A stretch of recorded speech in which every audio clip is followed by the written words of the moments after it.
Boa noite, pessoal.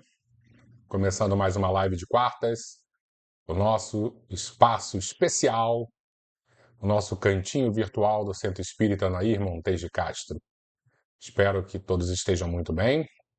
E hoje vamos dar prosseguimento à leitura do nosso livro maravilhoso, Boa Nova, psicografado por Chico Xavier, o médium mineiro que transformou o espiritismo no Brasil, e ditado pelo espírito Humberto de Campos. Que Jesus nos abençoe, que possamos mergulhar mais essa noite um pouquinho nas suas pregações, nos seus ensinamentos, na sua moral, que é tão profunda e que é tão transformadora.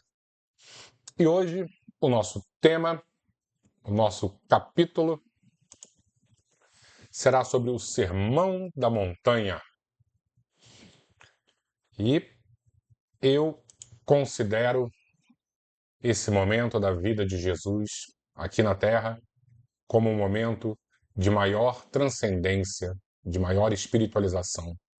Eu fico sempre pensando como deve ser difícil, no plano espiritual, você ter contato com espíritos superiores. E aí eu fico imaginando também como deve ser quase impossível termos contato com Jesus. No livro Nosso Lar, André Luiz cita que a veneranda, o espírito de maior envergadura moral da colônia, esteve com ele uma vez. E aí, nesse momento, a gente consegue vislumbrar, né, como nós ainda somos pequenos e como essa relação, mesmo que seja apenas visual com o mestre, é muito complicada, muito difícil. Mas no momento em que Jesus estava aqui na Terra encarnado, muitos tiveram essa oportunidade. E eu tento imaginar Jesus em cima do monte, falando,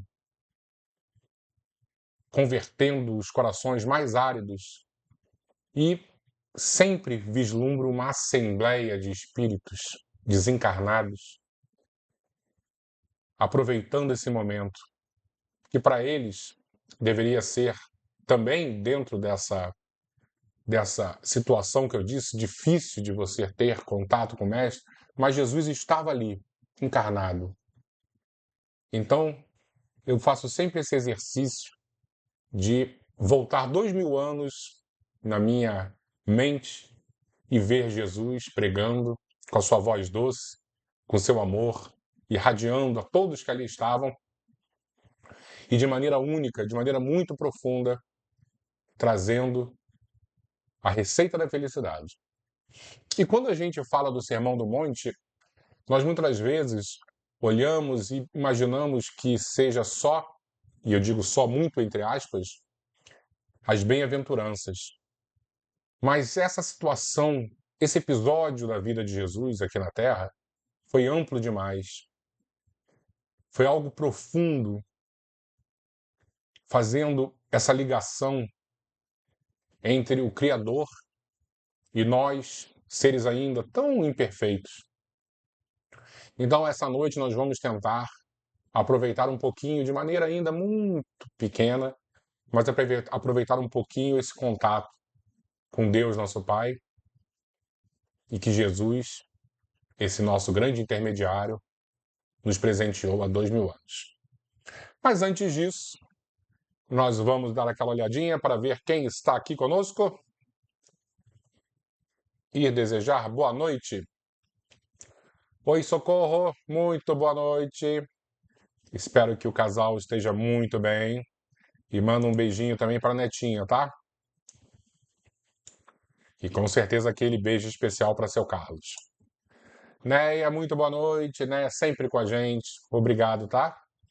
Jesus te abençoe e a sua família também. Albertinho, meu irmão, obrigado por você às vezes me lembrar. Às vezes eu esqueço de fazer a divulgação da live e você manda mensagem para mim. Você está sempre atento. Muito obrigado, meu irmão. Oi, Denise. Tudo bom? Denise sempre com a gente aqui também. Obrigado demais, tá? Sérgio, meu companheiro. Muito boa noite para você, estando com o meu querido Bernardo, aquele beijo especial para ele. Maria Terezinha, muito boa noite, que Jesus te abençoe sua família, abençoe seu neto querido. Marisa, minha irmã, estive com Marisa segunda-feira, muito bom estar com você, tá, Marisa? E obrigado pelo seu trabalho ali silencioso. As coisas funcionam segunda-feira porque você tá lá, tá? Muito obrigado. Cristina, muito boa noite. Que Jesus te abençoe, muito bem-vinda. É isso, Albertinho, estamos juntos. E aí, o que eu preparei para a nossa introdução do Sermão da Montanha? Justamente a parte do Evangelho de Mateus, capítulo 5º e o capítulo 6º, onde ele trata. Eu não coloquei tudo, porque ia ficar muito extenso. Eu tirei quase que aleatoriamente algumas passagens, né? Não que elas tenham menos importância, não é isso, mas ia ficar muito longo. Então eu peguei as partes que têm mais a ver com a leitura do nosso capítulo, tá? E aí nós vamos fazer uma breve leitura desse capítulo, desses capítulos, né, o 5º e o 6º, e com umas pausas para interpretações, breves interpretações também, que é muita coisa. Então vamos lá. Como eu disse, isso está no Evangelho de Mateus. Jesus, pois, vendo as multidões, subiu ao monte e, tendo-se assentado, aproximaram-se os seus discípulos. E ele se pôs a ensiná-los, dizendo: Bem-aventurados os pobres de espírito, porque deles é o reino dos céus. Nesse momento já merece uma pausa, né? Porque esse termo pobre de espírito é um termo pejorativo hoje em dia. 2000 anos depois, quando falamos assim, aquele ali é um pobre de espírito, a gente está querendo diminuir a pessoa, né? De maneira até cruel, lógico. Mas 2000 anos atrás, era uma expressão muito corriqueira. Nós vamos encontrar isso no Evangelho, mas em outras escrituras também, até não religiosas, né? Achados arqueológicos, eles já viram que essa expressão era comum 2000 anos atrás. E o pobres de espírito não quer dizer a pobreza material ou a inferioridade, né, do espírito. Não é isso. A comparação com que eles fazem era um trigo. Vocês já viram o trigo? Coisa mais linda do mundo. E quando o vento bate no trigo, o trigo se enverga. Seria mais ou menos essa a ideia. O pobre de espírito é o humilde de espírito, é aquele que se curva perante Deus, perante o vento criador de Deus, o sopro criador de Deus. Então, quando Jesus diz bem-aventurados os pobres de espírito, ele está dizendo que feliz é aquele que se curva diante do Criador, aquele que enxerga a sua pequenez de maneira humilde e consegue enxergar também Deus como a inteligência suprema, a causa primária de todas as coisas. Então vamos voltar. Bem-aventurados os que choram, porque eles serão consolados. Então, quando a gente pensa que Jesus, há 2000 anos, exaltou o choro, não era porque ele queria que as pessoas fossem tristes, infelizes, mas ele conseguia perceber que a alegria mundana afasta o ser humano do caminho reto. Quantas vezes, quando nós estamos muito bem, com muita saúde, com dinheiro, com um bom emprego, com um bom casamento, olhando no espelho e se achando a pessoa mais bonita do mundo, nós esquecemos da espiritualidade, esquecemos do que realmente importa. Porque o mundo material nos deixa cego. O mundo material, ele vai ser aquele tempero que vai tirar o sabor correto, o sabor simples, mas delicioso da comida. Pode mascarar a simplicidade da vida real, que é a vida do espírito. Então nós temos que nos preocupar muito quando estivermos muito alegres. Não é, não, eu não quero ser alegre, eu não quero ser feliz. Não, não é isso. Não é isso. Mas é olhar, será que toda essa minha alegria aqui não está mascarando uma queda profunda da minha alma? E a gente sabe, a gente vê nitidamente, muitas vezes não nas nossas vidas, mas na vida dos outros, né? Essas grandes tragédias que acontecem com pessoas famosas, pessoas milionárias, que a fama, que a riqueza, ela pode ser muito perigosa. Então, quando Jesus diz, bem-aventurados aqueles que choram, é justamente isso. Ele está nos alertando dos perigos, das facilidades materiais. Ok? E não que seja pecado, não que seja errado, mas não podemos jamais achar que, por exemplo, o dinheiro é nosso dono. Nós é que somos donos do dinheiro. E muitas das vezes, a riqueza é que começa a conduzir a nossa vida. E não estou falando apenas de riqueza material, tá? A riqueza do dinheiro. Estou falando a riqueza de todos os perigos que podem nos encaminhar para a queda. Vamos lá. Errei. Bem-aventurados os que choram, como eu já disse, e agora bem-aventurados os mansos, porque eles herdarão a terra. A mansidão, a tranquilidade. Tão importante isso nas nossas vidas, né? Ainda mais hoje em dia, onde as pessoas estão tão estressadas, estão tão apressadas, nervosas. Como é importante. E aí, 2000 anos atrás, como Jesus foi sábio, como suas palavras são atemporais, porque ele diz que a tranquilidade, a bem-aventurança da tranquilidade, da temperança, muito, muito importante. Bem-aventurados os que têm fome e sede de justiça, porque eles serão fartos. Isso é um recado para nós espíritas, né?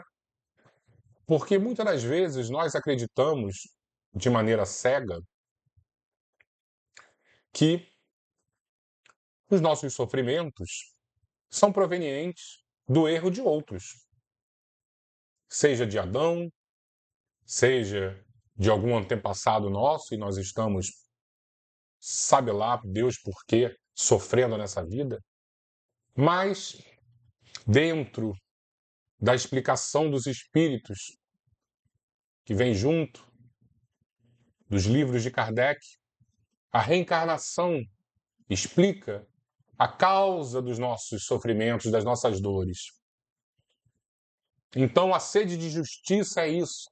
É tentarmos compreender que justiça divina é essa que permite que o ser humano sofra tanto. Então, nós espíritas somos bem-aventurados, porque temos essa curiosidade, essa vontade de compreender o motivo das nossas dores.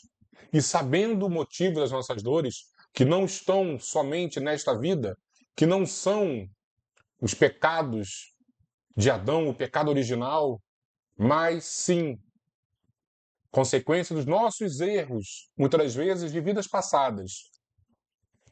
Explica e dá significado ao nosso sofrimento.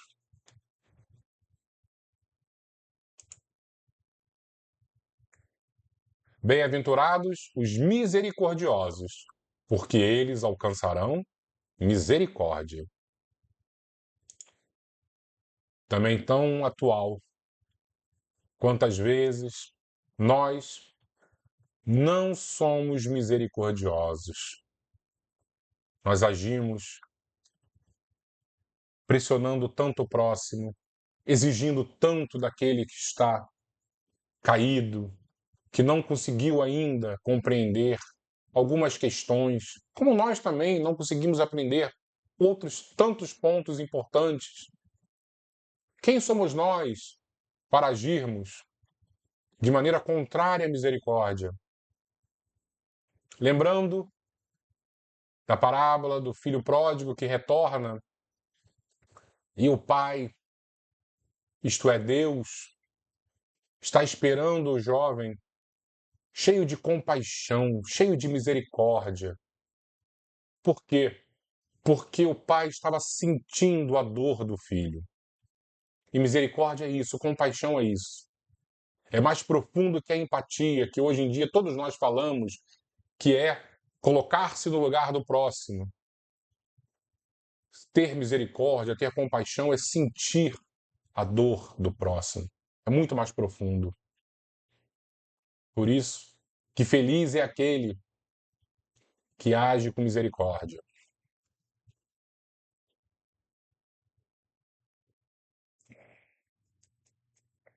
E vamos continuando. Bem-aventurados os puros de coração, porque eles verão a Deus. A pureza do coração. Sempre quando eu vejo esta frase, eu lembro das crianças, que são puras.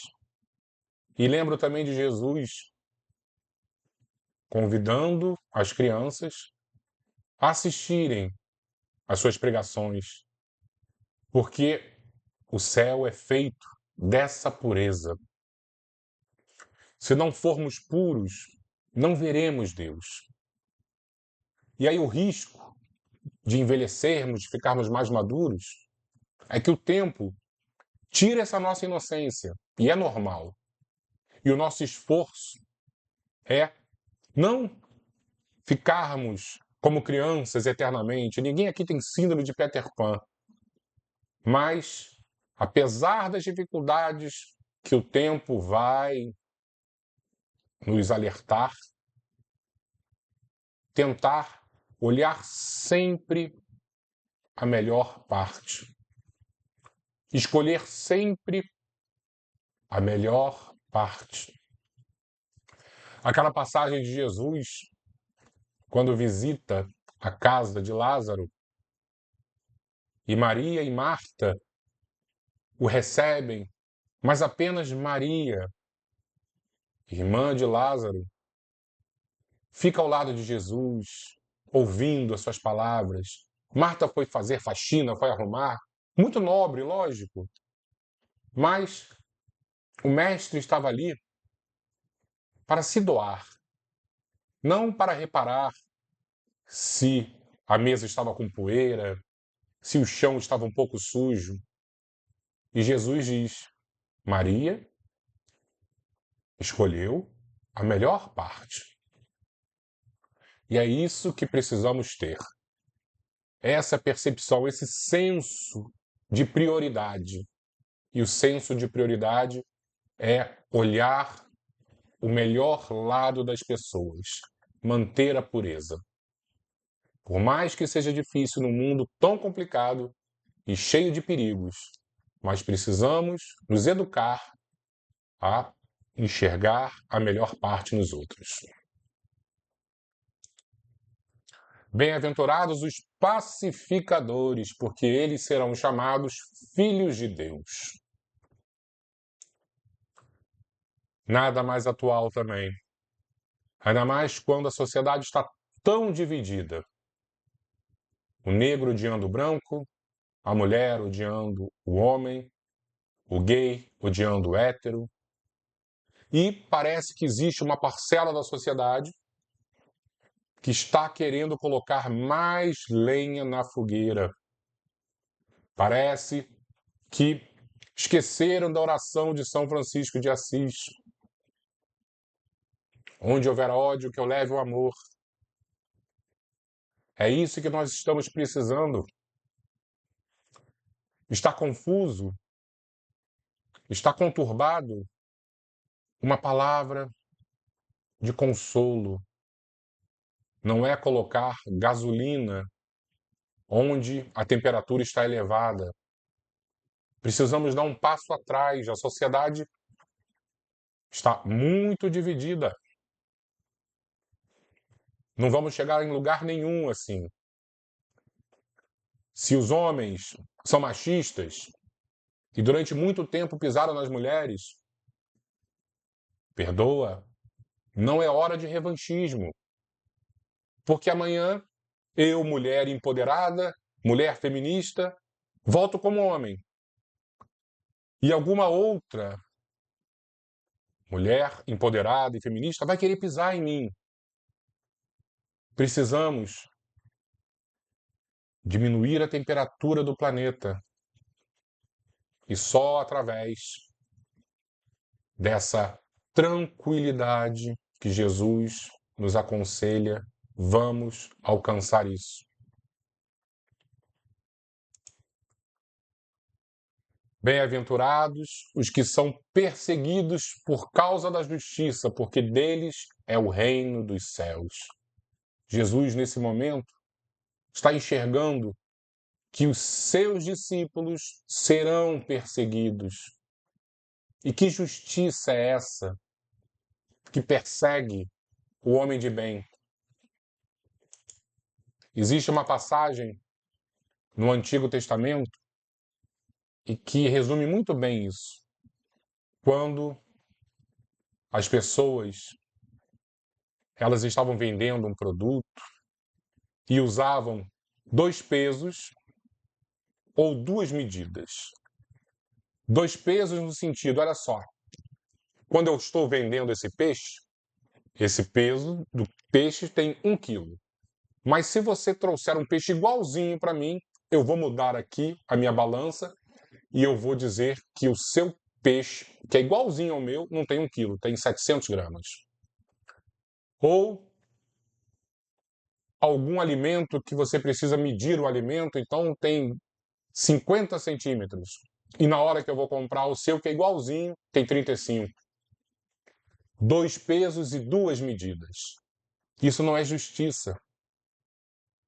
Hoje, a gente vê muito isso. Grandes criminosos sendo soltos e outros recebendo penas pesadíssimas. Então, compreender também que esta questão de justiça foi há 2000 anos tratada por Jesus. Bem-aventurados os que são perseguidos por causa da justiça. Vamos compreender que não é de hoje que essa balança está desequilibrada.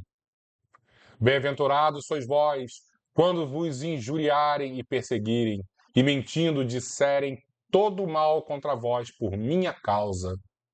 Alegrai-vos e exultai, porque é grande o vosso galardão nos céus.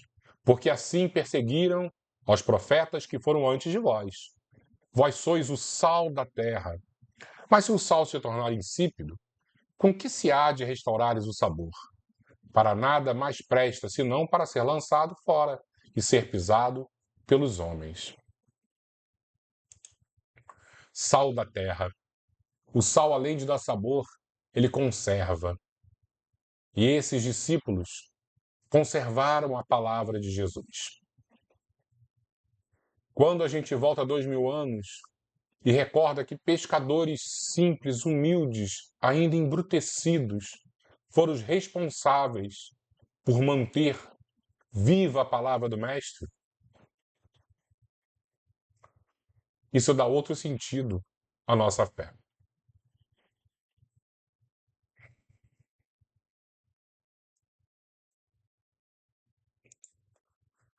Vós sois a luz do mundo. Não se pode esconder uma cidade situada sobre um monte, nem os que acendem uma candeia e colocam debaixo do alqueire, mas no velador, e assim ilumina todos que estão na casa. Assim, resplandeça a vossa luz diante dos homens, para que vejam as vossas boas obras e glorifiquem a vosso Pai que está nos céus.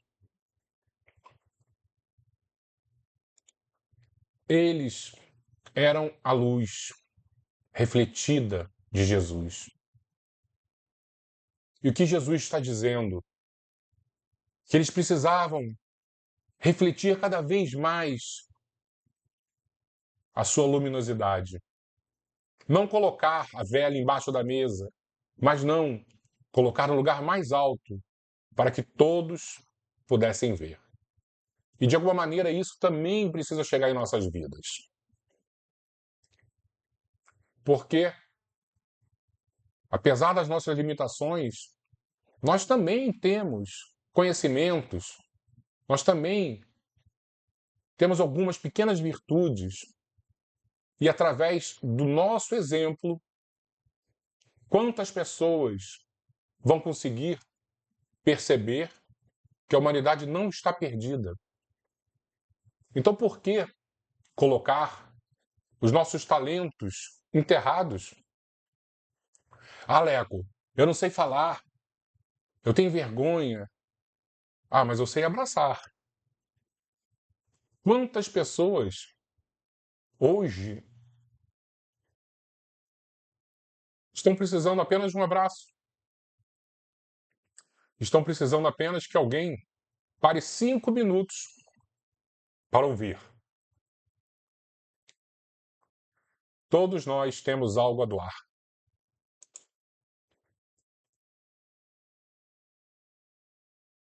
Não penseis que vim destruir a lei ou os profetas. Não vim destruir, mas cumprir.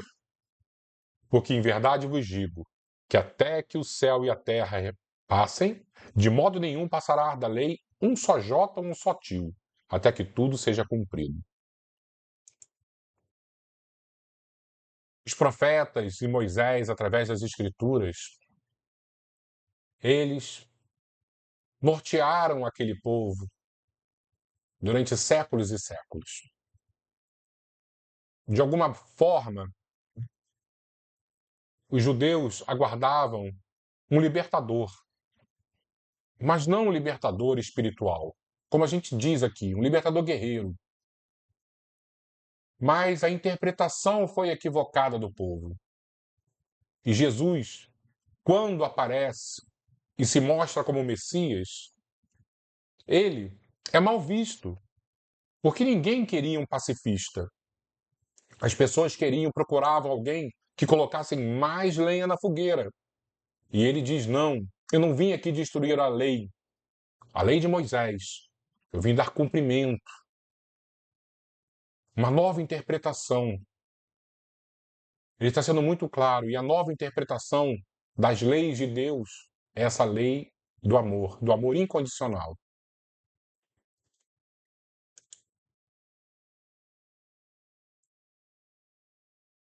Qualquer, pois, que violar um desses mandamentos, por menor que seja, e assim ensinar aos homens, será chamado o menor no reino dos céus. Aquele, porém, que os cumprir e ensinar, será chamado grande no reino dos céus. Pois eu vos digo que se a vossa justiça não exceder a dos escribas e fariseus, de modo nenhum entrarei no reino dos céus. Nós temos que ser maiores do que aqueles que Jesus chamava de hipócritas. Nós precisamos ter mais justiça, ter mais comprometimento.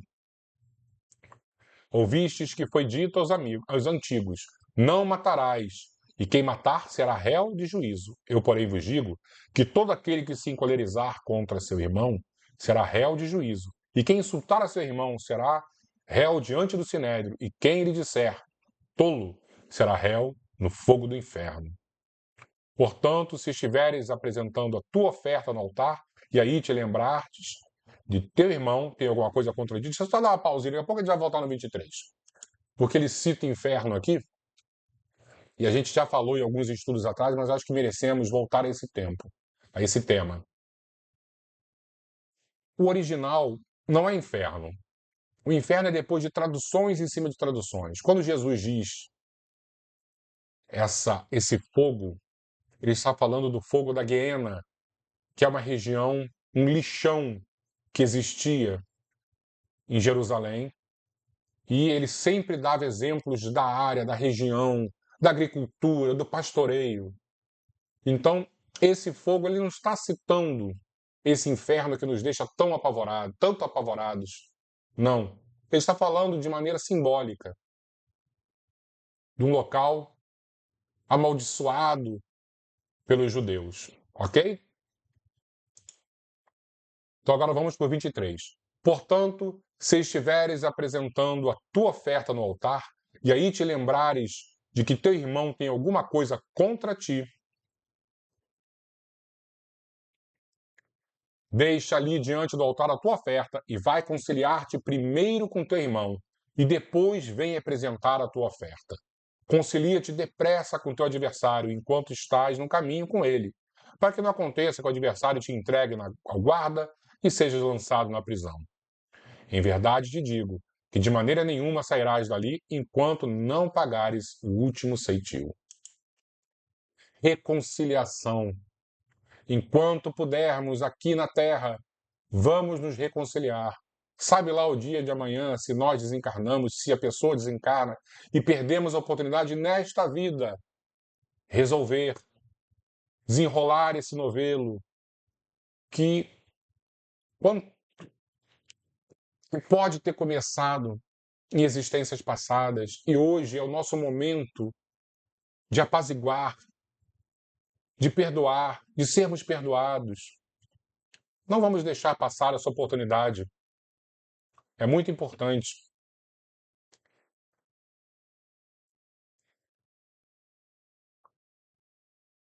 Eu, porém, vos digo que não resistais ao homem mau, mas a qualquer de bater na face direita, oferece-lhe também a outra.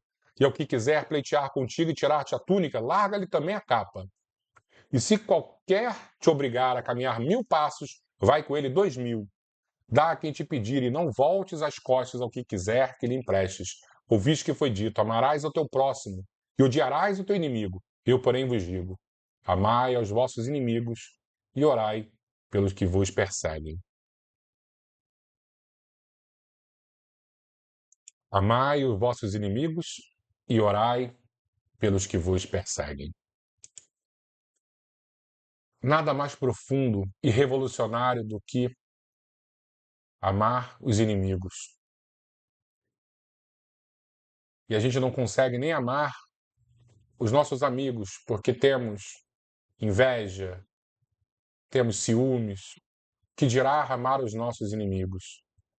Tão profunda foi essa passagem de Jesus, tão transcendente, tão atemporal. Nós precisamos compreender que a verdade de Deus está nessas palavras. Nós estamos chegando ao final, tá, pessoal? Portanto, orai vós deste modo: Pai nosso que estás no céu, santificado seja o teu nome.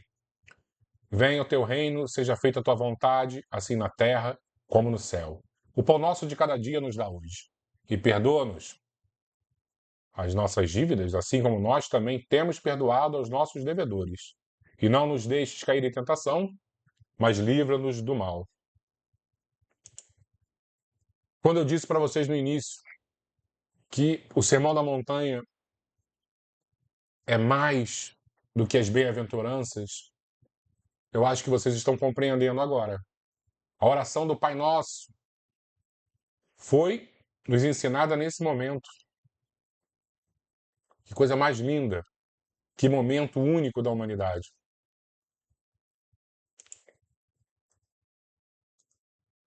Por isso vos digo, não estejais ansiosos quanto à vossa vida, pelo que haveis de comer ou pelo que haveis de beber, nem quanto ao vosso corpo, pelo que haveis de vestir. Não é a vida mais do que o alimento e o corpo mais do que o vestuário? Olhai para as aves do céu, que não semeiam nem ceifam, nem ajuntam os celeiros. E vosso Pai Celestial os alimenta. Não valeis vós muito mais do que elas? Ora, qual de vós, por mais ansioso que esteja, pode acrescentar um côvado, 1 centímetro à sua estatura? E pelo que haveis de vestir, por que andais ansiosos? Olhai para os lírios do campo, como crescem, não trabalham nem fiam. Contudo vos digo que nem mesmo Salomão, em toda a sua glória, se vestiu como um deles. Pois se Deus assim veste a erva do campo, que hoje existe e amanhã é lançada no forno, quanto mais a vós, homens de pouca fé. Que coisa mais poética, né?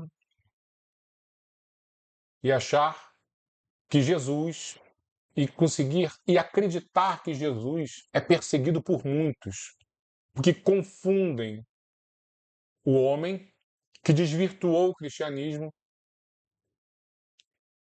com este ser único que aqui veio nos ensinar e iluminar.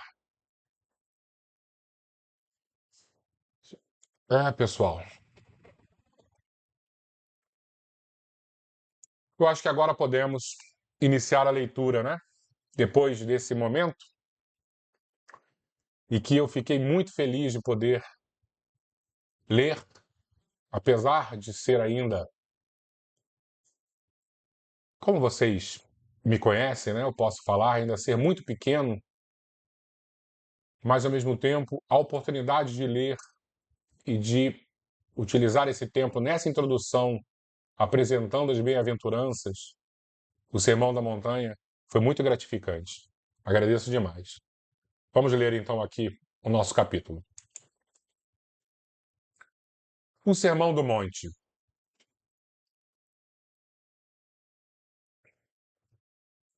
Difundidas as primeiras claridades da Boa Nova, todos os enfermos e derrotados da sorte, habitantes de Corazim, Magdala, Betsaida, Dalmanuta e outras aldeias importantes do lago, enchiam as ruas de Cafarnaum, em turbas ansiosas. Os discípulos eram os mais visados pela multidão, por motivo do permanente contato em que viviam com o seu mestre. De vez em quando, Filipe era assaltado em caminho por uma onda de doentes. Pedro tinha a casa rodeada de criaturas desalentadas e tristes. Todos queriam o auxílio de Jesus, o benefício imediato de sua poderosa virtude. Aos primeiros dias do apostolado, um pequeno grupo de infelizes procurou Levi. Levi é Mateus, o cobrador de impostos, na sua confortável residência. Desejavam explicações sobre o evangelho do reino, de modo a trabalharem com mais acerto na observância dos ensinamentos do Cristo.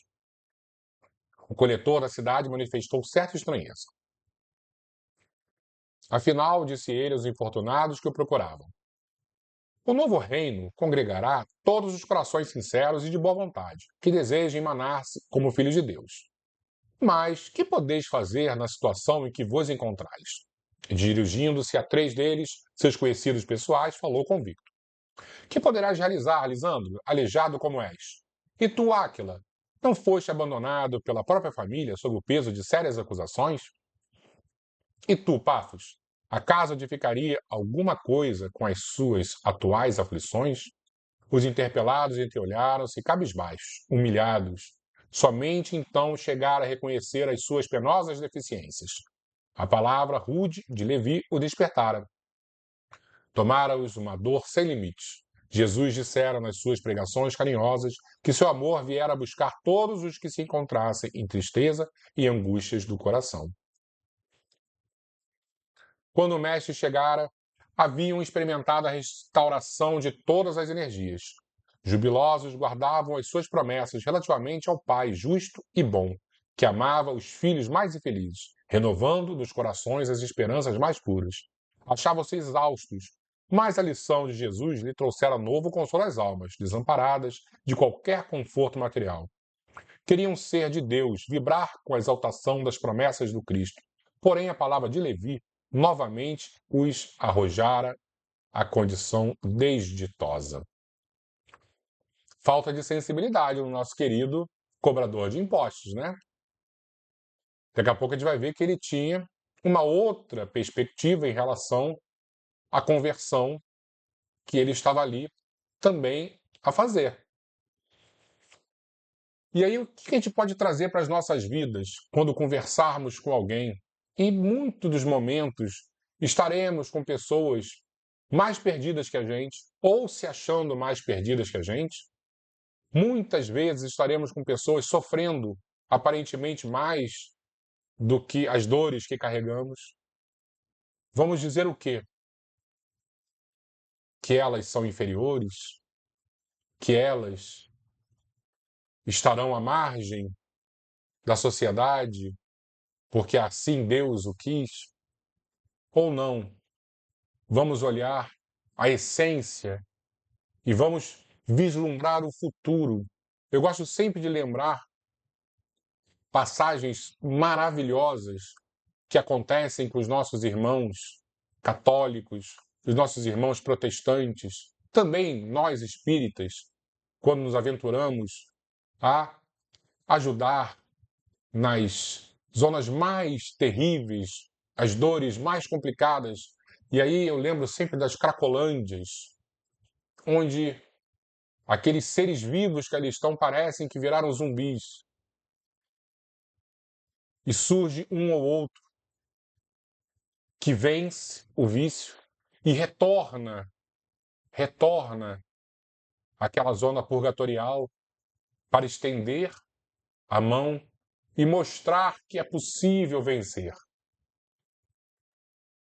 E quantas das vezes nós olhamos aqueles seres que parecem estar tão desgraçados de uma maneira superior, de uma maneira quase que professoral, e basta a conversão depois de uma dor tão profunda para que essa pessoa se mostre tão melhor do que nós, que temos às vezes uma vida controladinha. Então precisamos ter muita preocupação com a maneira que observamos e a maneira que julgamos o próximo, porque não sabemos do dia de amanhã.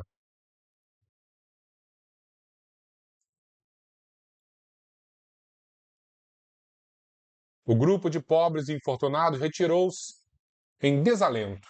No entanto, o mestre pregaria no monte aquela tarde e, quem sabe, ministraria os ensinamentos de que necessitavam. Eles, com certeza, ministraria. Decorridos alguns instantes, Jesus, em companhia de André, deu entrada em casa de Levi, onde se puseram os três em animada palestra. O coletor, a certa altura da conversação, a sorrir ingenuamente, relatou a ocorrência, terminando alegremente a sua exposição com essas palavras: que conseguiria o evangelho do reino com esses aleijados e mendigos? Mas, lembrando-se de súbito que os demais companheiros eram criaturas pobres e humildes, acrescentou: porque nosso querido Mateus estava longe de ser pobre, ele era um cobrador de impostos. E ele deve ter falado isso e deve ter lembrado: opa, peraí. Meus amigos são pessoas humildes, então eu vou corrigir a bobagem. É justo, esperemos alguma coisa dos pescadores de Cafarnaum. São homens fortes e desassombrados, e o bom trabalho lhes cabe.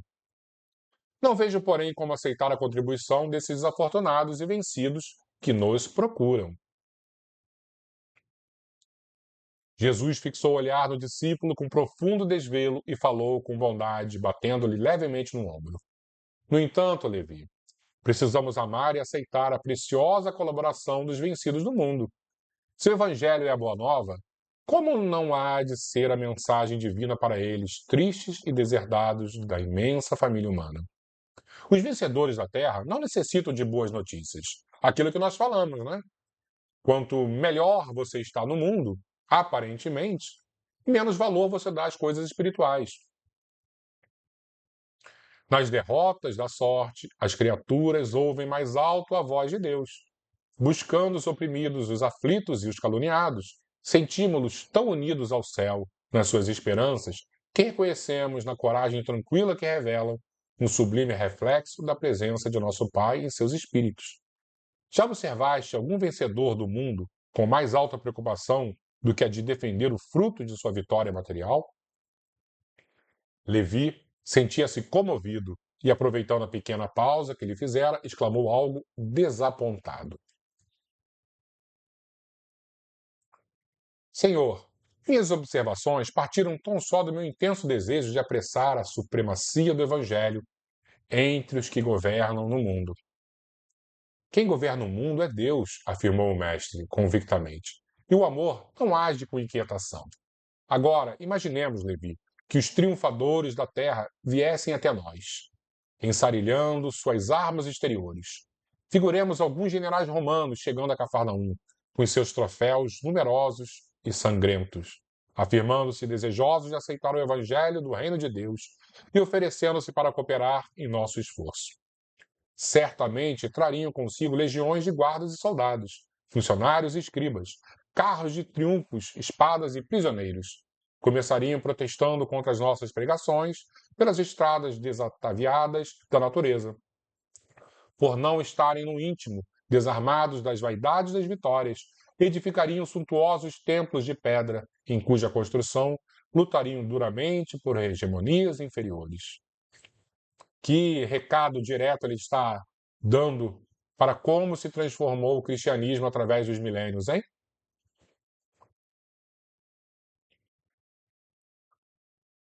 Uns desejariam palácios soberbos, outros empreenderiam a construção de jardins maravilhosos.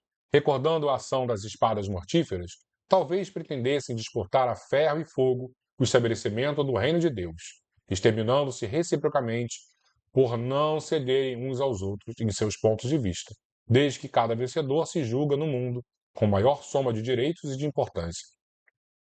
A pretexto de lutar em nome do céu, espalhariam possivelmente incêndios e devastações em toda a terra. E seria justo, Levi, trabalhássemos por cumprir a vontade do nosso Pai, aniquilando seus filhos, nossos irmãos? O apóstolo ouvia assombrado em face da profundeza de sua argumentação. O mestre continuou: até que a esponja do tempo absorva as imperfeições terrestres, através de séculos de experiência necessária, os triunfadores do mundo são pobres seres que caminham por entre tenebrosos abismos. É imprescindível, pois, atendermos na alma branda e humilde dos vencidos. Atentemos na alma branda e humilde dos vencidos, para que seus corações Deus carreia bênçãos de infinita bondade. Esses quebraram os elos mais fortes que o acorrentavam as ilusões e marcham para o infinito do amor e da sabedoria. O leito de dor, a exclusão de todas as facilidades da vida, a incompreensão dos mais amados, as chagas e as cicatrizes do espírito são luzes que Deus acende na noite sombria das criaturas. Levi, é necessário amemos intensamente os desafortunados do mundo. Suas almas são a terra fecunda pelo adubo das lágrimas e das esperanças mais ardentes, onde as sementes do Evangelho desabrocharão para a luz da vida. Que coisa linda essa frase. Eles saíram das convenções nefastas e dos enganos do caminho terrestre e bendizem do nosso Pai, como sentenciados que experimentassem no primeiro dia de liberdade o clarão reconfortante do sol amigo e radioso que os seus corações haviam perdido. E também sobre os vencidos da sorte, sobre os que suspiram por um ideal mais santo e mais puro do que as vitórias fáceis da terra, que o Evangelho assentará suas bases divinas. André e Levi escutavam de olhos úmidos os conceitos do Senhor, cheios de sublimada emoção. Nesse ínterim chegaram Tiago, João e Pedro e todo o grupo que se dirigiu alegre para um dos montes próximos. O crepúsculo descia num deslumbramento de ouro e brisas cariciosas. Ao longo de toda a encosta, acotovelava-se a turba imensa. Muitas centenas de criaturas se aglomeravam ali, a fim de ouvir a palavra do Senhor, dentro da paisagem que se aureolava dos brilhos singulares de todo o horizonte pincelado de luz. Eram velhinhos trêmulos, lavradores simples e generosos, mulheres do povo agarradas aos filhinhos. Entre os mais fortes e sadios, viam-se cegos e crianças doentes, homens maltrapilhos, exibindo as verminas que lhes corroíam as mãos e os pés. Todos se comprimiam ofegantes. Ante os seus olhares felizes, a figura do mestre surgiu na eminência enfeitada de verdura, onde perpassavam brandamente os ventos amigos da tarde, deixando perceber que se dirigia aos vencidos e sofredores do mundo inteiro e como que esclarecendo o espírito de Levi, que representava a aristocracia intelectual entre os seus discípulos, na sua qualidade de cobrador dos tributos populares, Jesus pela primeira vez pregou as bem-aventuranças celestiais. Sua voz caía como bálsamo eterno sobre os corações desditosos. Bem-aventurados os pobres e os aflitos, bem-aventurados os sedentos de justiça e misericórdia, bem-aventurados os pacíficos e os simples de coração. Por muito tempo falou do reino de Deus, onde o amor edificaria maravilhas perenes e sublimadas. Suas promessas pareciam dirigidas ao incomensurável futuro humano. Do alto do monte, soprava um vento leve em deliciosas vagas de perfume. As brisas da Galiléia se haviam impregnado da virtude poderosa e indestrutível daquelas palavras, e obedecendo a uma determinação superior, iam espalhar-se entre todos os aflitos da terra. Quando Jesus terminou a sua locução, algumas estrelas já brilhavam no firmamento como radiosas bênçãos divinas. Muitas mães sofredoras e oprimidas, com suave fulgor nos olhos, lhe trouxeram os filhinhos para que ele os abençoasse. Anciãs de frontes nevadas pelos invernos da vida lhe beijavam as mãos. Cegos e leprosos rodeavam-no com semblante sorridente e diziam: Bendito seja o Filho de Deus. Jesus acolheu-os satisfeito, enviando a todos o sorriso de sua afeição. Levi sentiu que naquele crepúsculo inovidável uma emoção diferente lhe iluminava a alma. Havia compreendido os que abandonam as ilusões do mundo para se elevarem a Deus. Observando as filas dos humildes populares que se retiravam, tomados de imenso conforto, o discípulo percebeu que os pobres amigos que visitaram à tarde desciam o monte, abraçados, com uma expressão de grande ventura, como se os animasse um júbilo sem limite. O coletor de Cafarnaum aproximou-se e os saudou transbordante de alegria, compreendendo que o ensino do Mestre, em toda a sua luz, abrangia o porvir infinito do mundo. Grande esperança e indefinível paz lhe haviam penetrado o âmago do ser. No dia imediato, o ex-publicano abriu suas portas a todos os convivas daquele crepúsculo memorável.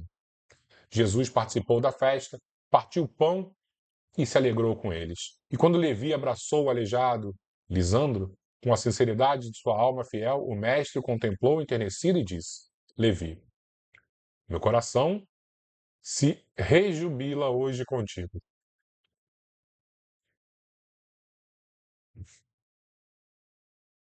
Porque são também bem-aventurados todos os que ouvem e compreendem a palavra de Deus. Desculpa, pessoal.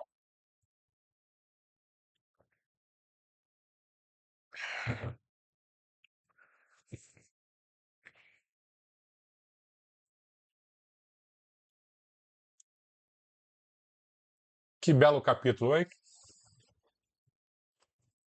Eu acho que podemos fazer a nossa prece para aproveitar tudo que estamos recebendo aqui.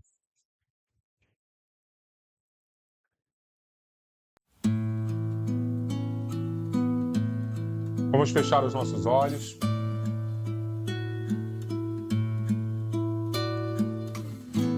Vamos entrar em sintonia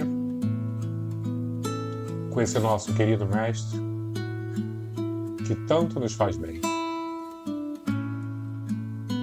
Saber das bem-aventuranças é ter a certeza de que existe uma bússola que nos direciona à felicidade. É claro que vamos cair, é claro que vamos esquecer, é claro que vamos caminhar ainda na direção errada. Mas já sabemos onde está o tesouro que Jesus há 2000 anos entregou à humanidade. Onde está a verdadeira libertação que o Mestre legou a todos nós. Está em Deus. E Deus se resume a uma palavra: amor. Não precisamos entender esta força criadora.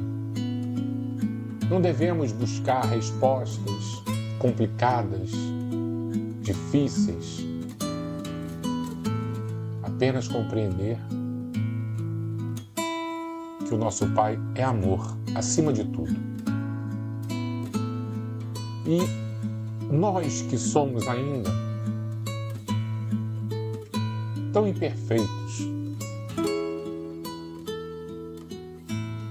amamos aqueles que nos rodeiam, amamos a nossa família, amamos nossos filhos,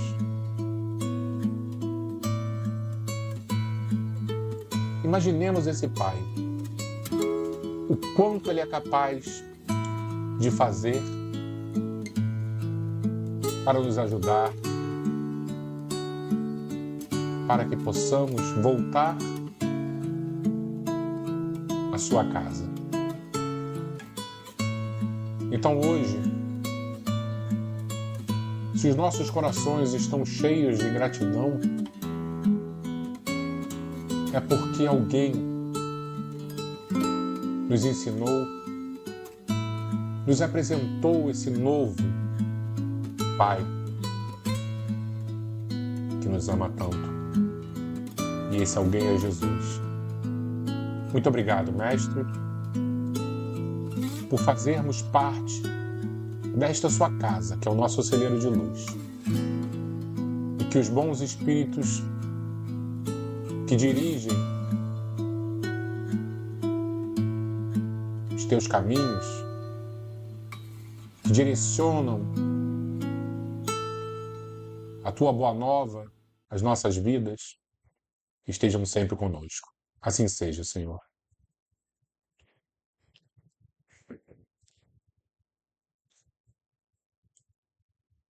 Muito obrigado, pessoal. Muita gratidão à nossa casa espírita, que abre essas portas dos nossos corações para que a luz do Evangelho faça ninho em nossos espíritos. Fiquemos com esse Mestre e que possamos dormir sob a sua proteção. Até semana que vem, pessoal. Agradeço demais a todos vocês, tá? Muito boa noite a todos.